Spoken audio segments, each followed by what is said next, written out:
আজ ছিল আমাদের মলয়বাবুর জন্মদিন। তো জন্মদিন উপলক্ষে এখানে বৌদি পরাচ্ছে নতুন জামা প্যান্ট, আর ওইদিকে মা আসনের ব্যবস্থা করছে। এরই মধ্যে বৌদি আশীর্বাদ দিয়ে নিল, আর এখানে মা শঙ্খ বাজাচ্ছে।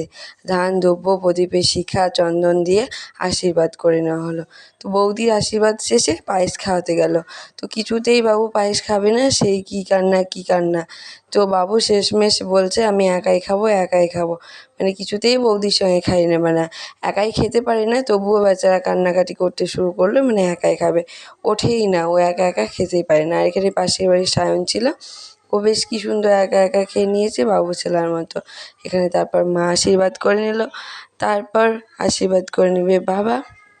তো এই দেখো এর মধ্যে বাবা আশীর্বাদ করে নিয়েছে, আর আমাদের মলয়বাবুকে আমিও আশীর্বাদ করে নিয়েছি। তো সেই ভিডিওটা আর তোলা হয়নি। তো এই ছিল বাবুর জন্মদিনের ভিডিও। তো টাটা, বাই বাই। ভালো লাগলে কমেন্ট করো।